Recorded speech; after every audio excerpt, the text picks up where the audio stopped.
एक मुलाकात नेताजी के साथ के एक नए संस्करण में आप सबका स्वागत है। मैं ब्रह्मानंद त्रिपाठी आज मौजूद हूँ नैनी में। यहाँ हमारी मुलाकात अरुण कुमार गौतम उर्फ कमांडो जी से हुई। ये एक ऐसा नाम है जो रीवा ही नहीं मध्य प्रदेश की राजनीति, सक्रिय राजनीति में अहम रोल निभाने वाले हैं।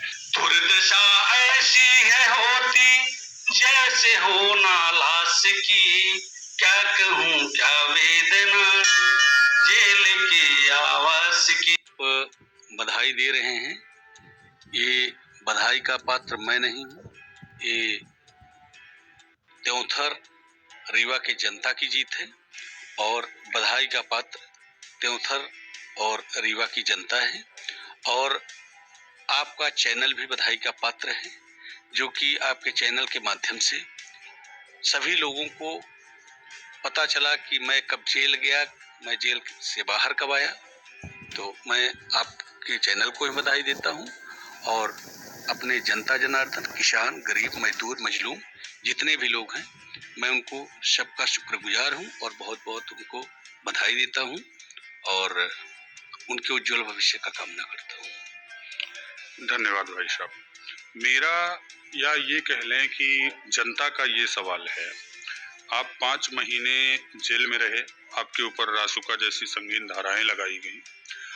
तो मैं ये जानना चाहता हूं कि 5 महीनों में आपने जेल में रहते हुए क्या देखा या क्या महसूस किया कि जनता के लिए संघर्ष करना या जनता के लिए काम करना आपको इस स्थिति में पहुंचाया, या ये कहें कि राजनेताओं से दुश्मनी की वजह से आप यहाँ पहुंचे। आपने क्या अनुभव किया? देखिए, हम ना तो यहाँ पर राजनीति जो राजनीतिक व्यक्ति हैं या राजनीतिक पार्टियां हैं या शासन प्रशासन है, मैं उनका भी दोष नहीं देता। चूंकि मैंने जैसा कार्य किया तो हमने अपना काम किया, जनता के लिए किया। जैसा शासन प्रशासन को या नेताओं को लगा उन्होंने ऐसा वो अपना काम किए, तो इसमें दोष देने वाली तो कोई बात ही नहीं होती। रही बात राष्ट्रका का, जो निश्चय हमारे ऊपर लगाया गया, इसमें जरूर मुझे थोड़ा तकलीफ हुआ है। तकलीफ ये हुआ है कि जो व्यक्ति 21 साल देश के लिए अपना घर परिवार, माता पिता, बीवी बच्चे, भाई बहन सबको त्याग करके एक ही लगन था कि हमको देश का सुरक्षा करना है, चाहे वो बॉर्डर एरिया हो, चाहे वो सियाचिन ग्लेशियर हो, चाहे वो लेह लद्दाख हो, चाहे वो पीस एरिया हो और चाहे +55 डिग्री तापमान राजस्थान हो। जहां की गद्दारी किया जा सकता था, तो जब हमारे जिस्म में, हमारे खून में उस समय वो भावना नहीं जगी, तो आज हमारे तन से वर्दी उतरी है, हमारे मन और हमारे दिल और हमारे लगन से वर्दी नहीं उतरी है। तो हम देश के साथ, मैं आपसे ही पूछना चाहता हूँ, क्या मैं देश के साथ ऐसा कर सकता हूँ? मैं पर्सनली कहूँ तो नहीं। जब हम नहीं कर सकते, सिर्फ अंतर इतना हुआ है कि जब मैं देश का रक्षा करता था, अपने नेताओं का सुरक्षा करता था, तब मैं देशद्रोही नहीं बना। और आज मैं समाज का रक्षा करने लगा, किसान, गरीब, मजदूर, मजलूमों का सुरक्षा करने लगा, तो आज मैं देशद्रोही हो गया। ये मुझे थोड़ा सा तकलीफ है इस बात का कि मेरे ऊपर जो भी आरोप लगे हैं, क्या सही है क्या गलत है, आरोप लगाने वाला भी जानता है, मैं भी जानता हूं। लेकिन जो देशद्रोह का मुकदमा हमारे ऊपर लगाया गया, माननीय उच्च न्यायालय ने मुझे न्याय दिया। वह आरोप 1 महीने तक चला। 1 महीने बाद माननीय उच्च न्यायालय ने फैसला किया और आरोप लगाने वाले को भी उन्होंने बताया कि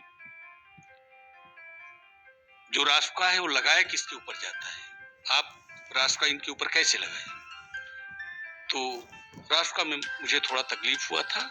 और जी, जैसे अगर एक बात देखी जाए, पहले आपने देश सेवा की, फिर आप समाज सेवा में उतरे, आजकल आपका मुख्य अगर कहा जाए तो लक्ष्य यही है, समाज के लोगों को जागरूक करना, समाज के अंतिम छोर में खड़े व्यक्ति पर तक आप मदद पहुंचाना चाहते हैं। मैं आपसे ये जानना चाहता हूँ, ये सब करने के पीछे आपका उद्देश्य क्या है? क्या आप राजनीति में सक्रिय होने के लिए ये सब कर रहे हैं, या लोगों के बीच आप अपनी एक अलग पहचान बनाना चाहते हैं? उद्देश्य क्या है? सही आपने पूछा कि कोई भी कार्य करने के लिए एक उद्देश्य होता है। मैं मानता हूँ 2005 में मैं सेना में नौकरी करता था। उस समय पर मेरा पोस्टिंग श्रीनगर में था, गांदरबल। वहाँ पर मुठभेड़ हुआ और मुठभेड़ के दौरान मैं गोली का शिकार हुआ। गोली हमारे पीछे से वो करते हुए निकली हुई, टच करते हुए, और थोड़ा इंजर्ड हुआ। यहाँ पर आप देख सकते हैं। जी बिल्कुल। और फिर मैं 180 फीट नीचे लुढ़कते लुढ़कते 180 फीट नीचे में चला गया। 92 बेस हॉस्पिटल में, मिलिट्री का हमारे हॉस्पिटल है, वहाँ पर हमने 32 घंटे बेहोश रहा। और 32 घंटे बाद जब मुझे होश आया तो मैंने सोचा कि मैं तो उसमें गया था ऑपरेशन में, यहाँ क्या हो गया, मैं कैसे हो गया, मुझे खुद नहीं पता कि ये हुआ क्या था। मेरे सर में बहुत चोट है, बहुत सारी चोट लग गई थी। लेकिन हमारे जो क्षेत्र की जनता थी, जो हमारे समाज की जनता थी, उनका सबका आशीर्वाद था मेरे ऊपर, जिन्होंने हमारे को सेना में इस योग्य बनाया कि मैं दुश्मनों से लोहा ले सकता हूँ, लड़ सकता हूँ। तो मैं जिंदा उनके बीच वापस आया।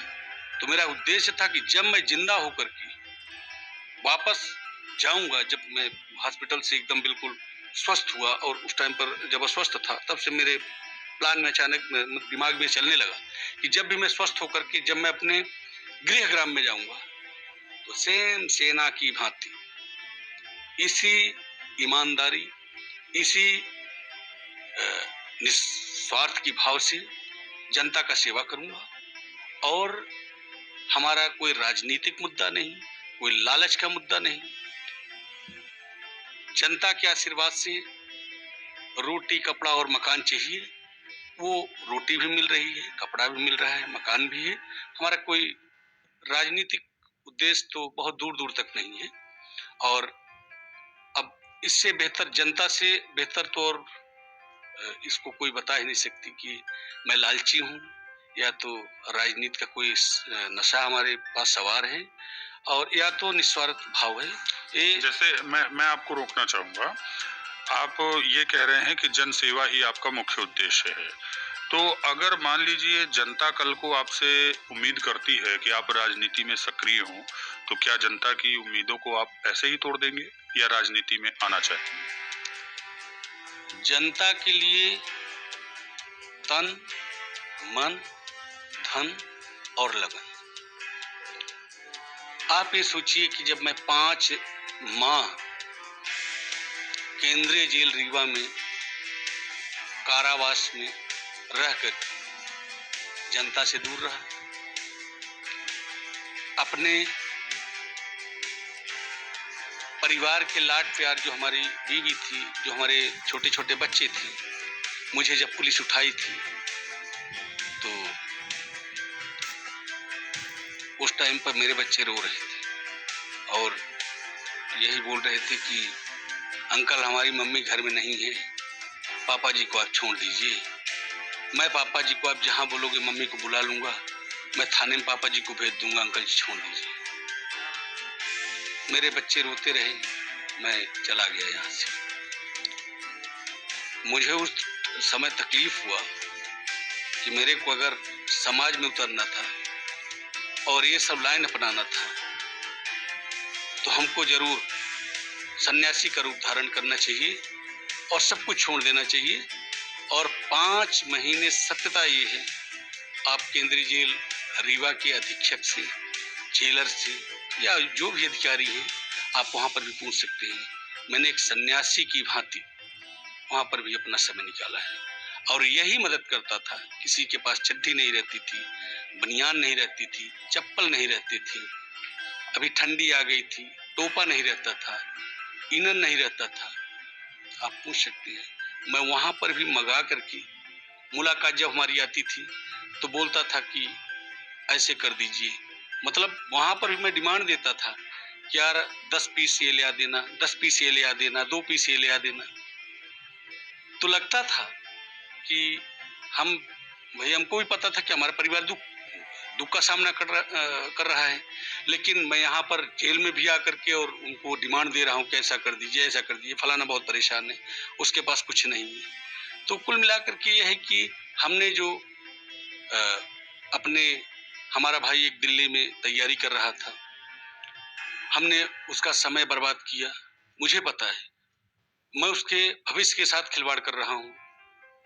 5 महीने लगातार प्रयागराज, जबलपुर, प्रयागराज, जबलपुर, दिल्ली, भोपाल, हर जगह दौड़ रहा था, लेकिन मैं क्या कर सकता हूँ। मुझे पता था कि मेरी पत्नी एक जो हमारे समाज का परंपरा है उसके तहत रहती थी और वो कभी किसी के सामने बाहर नहीं निकलती थी। लेकिन जब देखा कि हमारी पत्नी भी कहीं कलेक्टर के पास जा रही है, कहीं एसपी के पास जा रही है, कहीं समाज में जा रही है, तो मुझे पता है और ये भी ठीक है कि थोड़ा मजबूत भी होना चाहिए। एक फौजी की पत्नी है, एक समाज सेवी की पत्नी है, तो हमको गर्व भी इस चीज का है कि चलिए जो हुआ सो हुआ, लेकिन परिवार को भी एक सहने की क्षमता मिली है। तो हमको सिर्फ बाकी कोई तकलीफ नहीं, हमको जनता का फिर भी मैं वहाँ पर जब कोई मुलाकात आती थी तो मैं यही पूछता था कि खरीदी केंद्र में कोई गड़बड़ी तो नहीं चल रही है, जनता जो हमारे किसान है उनका धान बिक्री हो रहा है, बिजली मिल रही है कि नहीं मिल रही है। भैया आप हमको जेल तो भेज दिए। कुल मिला के आप केंद्रीय कारावास में रहते हुए भी जन सेवा को नहीं छोड़ पाए थे। अगला सवाल मेरा ये है आपसे कि आने वाले समय में या वर्तमान समय की बात करी जाए तो त्योंथर किन विसंगतियों में या किन अवधारणाओं पे काम कर रहा है, ये आप अच्छे से समझ रहे हैं या देख रहे हैं। आने वाले समय में आप त्योंथर को किस दिशा की ओर देखना चाहते हैं? त्योंथर में जो मौजूदा विकास है उससे जनता कितनी संतुष्ट है? आप इसको आगे अगर आपको मौका मिले, आप अगर त्योंथर की बागडोर संभालते हैं या ये मैं कहूं कि अगर आप चुनाव लड़ते हैं तो उससे आप क्या सोचते हैं कि आगे मैं कितना जाऊंगा या त्योंथर को मैं कहां ले जाऊंगा? देखिए चुनाव लड़ना हमारा कोई मुद्दा नहीं है, उद्देश्य नहीं है, लेकिन जनता की खुशी के लिए, जनता के चेहरे में मुस्कान के लिए मैं सब त्याग कर रहा हूँ, संघर्ष कर रहा हूँ, अपने बच्चों के भविष्य को अंधकार में डाल रहा हूँ। क्योंकि भाई परिवार भी बिखरता है, बच्चे भी अभी हमारा एक बच्चा 11th में है, एक बच्चा हमारा 8th क्लास में है और अभी उनके एग्जाम का भी समय शुरू हो रहा है, लेकिन बच्चे भी टेंशन में रहते थे कि पापा को क्या होगा, पापा कब आएंगे, है ना। तो वो सारा चीज हमने उसको भी इग्नोर किया। तो जो समाज चाहेगी, जो जनता हमारी चाहेगी, तो जनता से तो हम बाहर नहीं जा सकते, जनता के पीछे तो हमें सब कर ही रहे हैं। परंतु अगर जनता चाहती है कि हमको कमांडो हमारा नेतृत्व करे, जनता अगर ये बोलती है कि हमारा नेतृत्व करें, तो कमांडो का नेतृत्व त्योंथर रीवा मध्य प्रदेश छोड़ दीजिए, हिंदुस्तान के जो अपने आप को लीडर मानते हैं, जो विकास के मुद्दे की बात करते हैं, तो हिंदुस्तान का तहसील या जिला जो भी होगा वो भी त्योंथर तहसील को देखने आएगा कि त्योंथर तहसील में वाकई में विकास कैसे हुआ है और इन्होंने किस तरीके से विकास किया है। आप एक रोल मॉडल बनाना चाहते हैं त्योंथर को। बहुत बहुत शुभकामनाएं। अगला क्वेश्चन मेरा ये है आपसे कि इतने दिनों तक आप जेल में रहे, आपके परिवार ने, आपके लोगों ने तरह तरह की जो यातनाएं देखी या भोगी, अभी काफी लोग हैं जिनमें कई तरह के मुकदमे चल रहे हैं या कई आपके समर्थक कह लें, आपके साथी कह लें, उनमें तमाम तरह की धाराएं लगी हुई है, उसको लेकर आप क्या कदम उठाने वाले? देखिए, जो भी हमारे लिए भी लड़ाई हम सामाजिक कार्य जो कर रहे थे और सामाजिक कार्य में जो लड़ाइयाँ लड़ी गई हैं, जो हमने धरना किया है, प्रदर्शन किया है, हमारे ऊपर मुकदमा किस चीज़ का है? आप भी हमारे से पूछिए ना कि मुकदमा हमारे ऊपर है क्या? हमारे को बताया गया कि लूट-पाट सहित और ये जानकारी तो पुलिस द्वारा साझा की गई थी। आपको ये दर्शाया गया था कि यूपी में आप हिस्ट्री सीटर हैं। ऐसा चौथर एसडीओपी साहब ने खुद बताया था कि आप यूपी में हिस्ट्री सीटर हैं, एमपी में भी तमाम तरह के आपके ऊपर चार्जेस लगे हुए हैं। वो कितने लीगल या इलीगल हैं, ये प्रशासन जाने या तो आप जाने, लेकिन मुकदमे तो आपके ऊपर हैं, काफी सारे चल रहे हैं। नहीं, मैं बताना चाहता हूँ, आप अभी हमारे निजी आवास में हैं। ये हमारा निजी आवास है। इसका नाम पहले था कमला नगर और इसको मुर्दा कॉलोनी बोला जाता था। लेकिन जब यहाँ पर जबकि फौजी लोग रहते थे और शहीद परिवार भी यहाँ पर रहता था, जब यहाँ पर मैं आया तो यहाँ पर मात्र 10 केवीए के 2 ट्रांसफार्मर थे। रोड, नाली, बिजली। हमने यहाँ पर एक जनसंपर्क करना शुरू किया और जब छुट्टी के दौरान आता था तो सिर्फ इस कॉलोनी के विकास की बात करता था, जहाँ पर अभी आप बैठे हैं। आप आए होंगे, देखिए हमारे यहाँ का रोड देख लीजिए, नाली देख लीजिए, बिजली देखिए, 24 घंटा बिजली रहती है। 2 नहीं, 25 केवीए के 4 और 100 केवीए के 2 ट्रांसफार्मर, यानी 6 ट्रांसफार्मर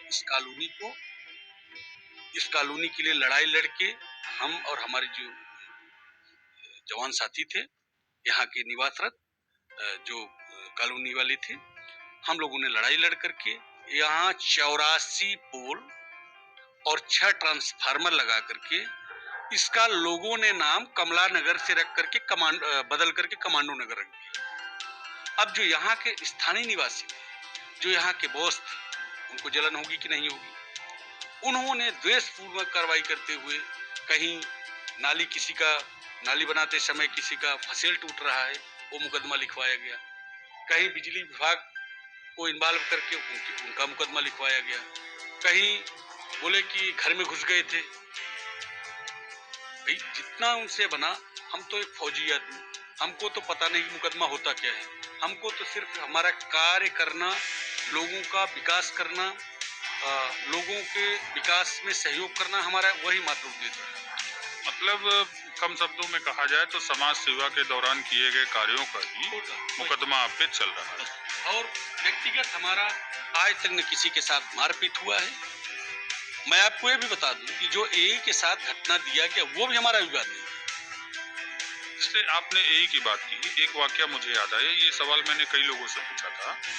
एई जो थे वहाँ पे बिजली विभाग के कर्मचारी थे और उन्होंने जातिगत रूप से आप पर हरिजन एक्ट लगवाया, तो क्या आप इसको उचित मानते हैं? क्योंकि मेरी नज़र में जो वहाँ अधिकारी थे वो मात्र अधिकारी थे, वो किसी जाति विशेष से नहीं आते थे। तो फिर हरिजन एक्ट लगना कहीं ना कहीं जातिगतता को बढ़ावा देना है। क्या कहना चाहेंगे? आप ये बताइए कि गगनेश अकौदिया थे, तो अकौदिया साहब कहना क्या जाति सूचक शब्द हो गया? बिल्कुल नहीं। अब वो रीवा जिला के तो नहीं है। रीवा जिला में भी मैंने तो आज तक जात पात था, ये लोगों को आप देखते होंगे कि या सुनते होंगे कि मैं लोगों का जात पात मिटाना चाहता हूँ कि जात पात भेदभाव मत रखिए। आप हर वर्ग के साथ आपको देखा जाता है, आप उनके साथ बैठते हैं। यहाँ तक कि मैंने कई बार तो लोगों से सुना है कि आप गरीबों के यहाँ भोजन भी करते हैं। बिल्कुल। तो अगर ऐसा था तो जातिगत टिप्पणी में ही आपको फंसाया गया। कारण ये था कि उसमें आजीवन कारावास तक का प्रावधान है और मुझे ये नहीं पता था कि SC ST होता क्या है और अकौदिया साहब हरिजन है कि आदिवासी हैं कि ब्राह्मण हैं कि ठाकुर हैं, क्या हैं? सौगंधियत बोल रहा हूँ, मुझे नहीं पता था। और न तो मैं जानता हूँ, आज तक मैं नहीं जानता कि वाकई में ये जानता हूँ कि अकौदिया साहब एक अधिकारी हैं, एई हैं और हमने सदैव अधिकारियों से सम्मान पूर्वक ही बात की है, एक डिसिप्लिन के दायरे में ही बात की है। सिर्फ ये था कि मेरा कहना था कि जो पैसा का लेन देन या वसूली की बात है, हम आप तनख्वाह लेते हैं, इन्हीं जनता का टैक्स, जो जनता से टैक्स लिया जाता है, जो नमक लेते हैं, मिर्ची लेते हैं, धनिया लेते हैं, तेल लेते हैं, उसी का जो टैक्स होता है उसी से हम आप तनख्वाह लेते हैं। अगर इसके बावजूद भी हम उनसे 500-500 रुपए 200-200 रुपए लेंगे तो जनता मर जाएगी। तो हमको आपको ऐसा करना चाहिए क्या? हमारा उनका ये बात होता था, लड़ाई झगड़ा मारपीट का तो सवाल ही नहीं उठता। हमारे ऊपर लाठी से पीछे से कौन मारा? उनका ही आदमी, वो तो 12 आदमी आए थे। मैं तो उनसे बातचीत कर रहा था, हमारे ऊपर वार भी करवाए और साथ में मुकदमा भी लिखवाए, और हम तो हॉस्पिटल तक मुझे नहीं जाने दिया गया, सिर्फ वहां पर एक चेकअप कराए और जेल भेज दिए 151 में। और जब फिर वहां से 151 से छूटा तो मैं प्राइवेट हॉस्पिटल में प्रयागराज में अपना ट्रीटमेंट करवाया, और जब ट्रीटमेंट से स्वस्थ होने लगा तो फिर यहाँ से पुलिस ने हमको अरेस्ट कर दिया और वहाँ बंदी कर दिया।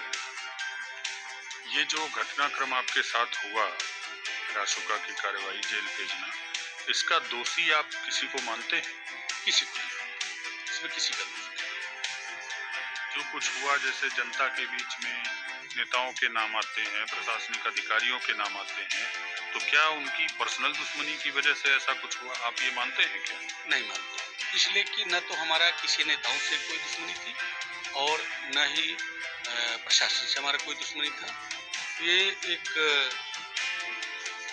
मतलब ऐसा बोले कि जो मुकद्दर पर लिखा होता है उसमें किसी का जोर नहीं चलता। तो हमारे को जेल जाना अच्छा रहा, और मैं जेल गया, बहुत अच्छा रहा, क्योंकि जेल में जा कर के हमने बहुत सीखा है। और बाकी अगर आपको लगता है या जनता आपसे बोलती है कि किसी ने जेल भिजवाया है, तो मैं उसका 10 उंगलियां जोड़ करके उसको दंडवत प्रणाम करता हूँ कि आपने मुझे जेल में इसलिए भेजा कि हमारे पास कहीं न कहीं कुछ ज्ञान की कमी थी, कुछ हम गलतियां करते थे, उसको सुधारने के लिए आपने भेजा। मैं उनका शुक्रगुजार हूँ और उनका स्वागत करता हूँ, परंतु हम आरोप किसी के ऊपर नहीं लगाते। जो मूल्य अरुण कुमार गौतम उर्फ कमांडो जी ने या इनके परिवार ने चुकाया है, उससे ये साफ जाहिर होता है कि आजकल स्वघोषित समाज सेवी जो बन रहे हैं, उनको देखना, सुनना और समझना चाहिए कि हम किस ढंग से काम करें कि आने वाले समय में हमें या हमारे परिवार को विपत्ति का सामना ना करना पड़े। मैं ब्रह्मानंद त्रिपाठी, अनूप गोस्वामी के साथ, विंध्य अलर्ट के लिए।